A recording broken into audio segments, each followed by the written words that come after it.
Bonsoir Beignot. Bonsoir. Merci beaucoup une fois de plus à toi d'être présent ce mercredi pour notre 4e pari en ligne. Alors avant de commencer pour cette 13e journée, on s'approche tout doucement de la moitié du championnat. Quelques mots sur votre formidable exploit de samedi dernier à Albi. Oui, on peut féliciter nos galants qui ont fait une grosse partie. Voilà, donc on sait que sans ça on peut pas gagner à l'extérieur, on l'a encore prouvé. On a été assez conquérant, assez dominant devant, donc voilà, ça nous a permis de faire un jeu simple, de jouer chez eux, d'occuper leur camp et bonne défense, et voilà les bases pour construire des victoires à l'extérieur. Maintenant, j'espère que cela va en amener d'autres, mais en tout cas, ça fait du bien au moral et peut-être que quelque chose est né là-bas. Vous aviez à l'esprit la revanche d'il y a 6 mois ou c'était simplement un nouveau championnat et puis un match comme un autre? Non, il n'y avait pas de revanche. Dans aucun des discours de la semaine dernière n'est revenu au mot revanche parce que déjà nous on a pas mal de groupes qui n'ont pas connu de joueurs nouveaux dans le groupe qui n'ont pas connu cette demi-finale, donc voilà, peut-être que chez certains ça peut être le bouton sur quoi il fallait appuyer, mais bon, voilà, je pense pas que c'était dans les têtes de qui que ce soit. C'était un match à aller gagner pour lancer notre saison définitivement, et voilà, donc on est content parce que on se place en haut du classement et c'est de bon augure. Oui, c'est vrai que si on compare par rapport à l'année dernière, vous êtes bien avant la moitié du championnat directement comme ça dans les premières places, et bon, c'est de bon augure pour la suite de la saison. Alors on commence avec cette 13e journée. Donc le premier match qui est prévu samedi soir, c'est le match Auch contre Tarbes. Auch qui est 12e avec 23 points et qui reçoit Tarbes 11e 29 points. Oui, un derby que j'ai connu quand je jouais à Auch, c'est jamais facile. Voilà, donc ça sera ma serré, je parie sur victoire des Tarbais à Auch 17-14. Le gros coup alors, les Tarbais que tu nous as toujours annoncé présents dans tous les matchs, donc tu vois les Tarbais à l'extérieur pour ce premier match. Ouais, surtout que Auch a des pièces maîtresses absentes, donc voilà, je me lance pourquoi pas. Je vois bien le Tarbais gagner. Alors le deuxième match, là c'est les extrêmes, et on a Béziers encore en difficulté, 15e avec 15 points, malgré là aussi son match accroché à l'extérieur qui a pris un point de bonus à Bourgoin. Béziers qui reçoit Grenoble, qui caracole en tête, premier avec 39 points. Ouais, les Béziers surprenants, et quelques supporters n'étaient pas contents de notre prestation face à eux, et bon, ils ont prouvé que il n'y avait pas de match facile en allant faire. Ils ont failli gagner à Bourgoin, parce que je crois que jusqu'à 10 minutes de la fin, ils étaient toujours à 3 partout. Oui. Voilà, ça prouve bien leur valeur. C'est une équipe qui s'accroche, mais pas de match facile. Donc, voilà, dans leur lancée, je vais mettre. Ça va peut-être faire sensation, mais bon, je vais mettre 22 pour Béziers et 20 pour Grenoble. Je me lance. Encore un match avec une grosse cote là alors. Voilà. Le troisième match, on enchaîne avec Bourgoin, un petit peu décevant quand même, un 8e, 31 points, et les Narbonnais qui malheureusement se traînent en queue de classement, 14e avec 17 points.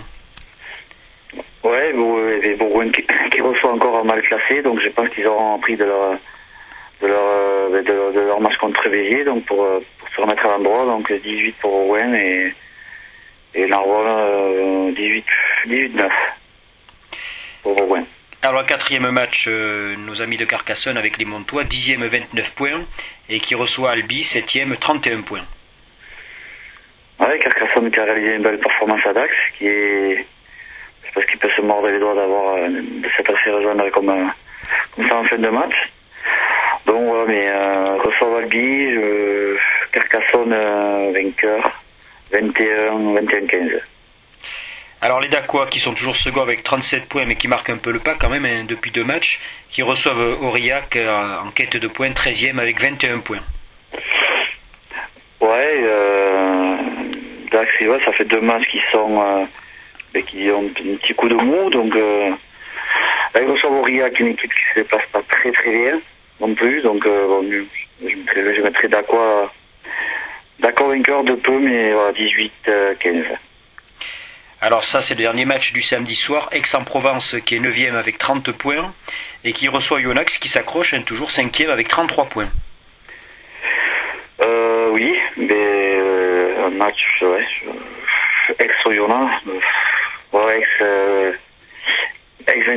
on a 12. Un gros match devant sans doute encore de la part de Aix. Ouais. Ils ont une équipe qui est taillée pour l'hiver, Aix. Alors ça c'est le match du dimanche. Pau, 4e, 34 points et qui s'accroche un peu au basque de Mont-de-Marsan, reçoit La Rochelle, 6e avec 32 points.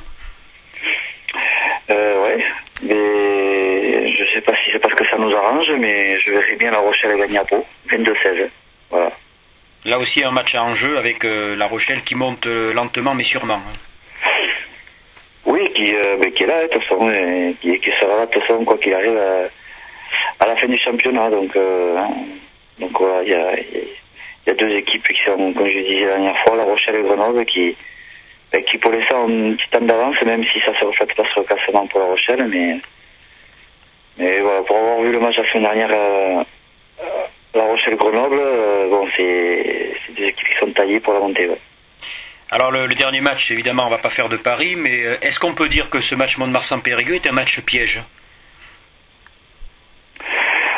Piège, je pense pas, parce que je pense qu'on est assez grand maintenant pour aller pour pas avoir de déconvenus samedi, parce qu'on sait que ça sera pas un match facile. On a eu la chance d'avoir reçu Béziers il y a 15 jours pour nous donner un avertissement, parce que ce match ne sera pas facile et voilà, et de mettre les choses à l'endroit comme on a fait à Albi, jouer chez eux et puis déjà penser à la victoire. Voilà. Après si on est bien sur les bases, si on est bien dans le combat et qu'on marque assez rapidement, on pourra parler d'autre chose, mais en tout cas faire attention à cette équipe là qui a battu des axes, qui a été embêté les Palois, et donc voilà, donc nous on sait ce qui nous attend, on nous attend un gros match et voilà, prendre le match par le bon bout pour entrevoir la victoire, et après on parlera direct.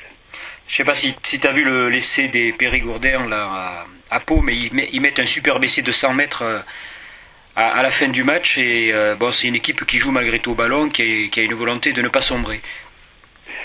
Oui, mais notamment à l'extérieur, parce autant à la maison ils peuvent avoir un peu de pression parce qu'ils sont dans l'obligation du résultat, mais à l'extérieur ils n'ont rien à perdre, donc c'est souvent ce match-là qu'on se lâche, et quand ça va sourire, voilà, on peut tout tenter. Donc voilà, donc il faut se méfier, il faut surtout pas jouer à l'envers et les prendre de haut, parce que ça sera un match compliqué, il faut pas s'attendre à autre chose, quoi. Alors dernière question, Beignat, c'est un peu plus personnel, ça fait 2-3 matchs que tu joues en 10, comment tu vis la situation? Moi bien, hein, malgré tout c'est mon poste, quoi. J'ai toujours évolué à ce poste-là jusqu'à l'âge de 28 ans. Je crois que c'était mon premier match que j'ai joué en 9, c'était le match de la montée contre à Limoges, oui. À Limoges, oui, contre le Racing. Donc voilà, donc c'est un poste que je maîtrise, que je connais bien, donc oui, ça fait plaisir que j'y repars, et ça se passe bien, parce que j'ai pas de pression de ce poste-là, donc je le vis bien, voilà. Bon, écoute Beignat, merci beaucoup pour ta participation ce soir, et puis on se retrouvera pour le dernier match de l'année la semaine prochaine, hein, puisque vous vous déplacez ensuite à Auch le week-end des vacances. Mais très bien, je vous remercie. Merci Beignat, bonne soirée. Bonne soirée.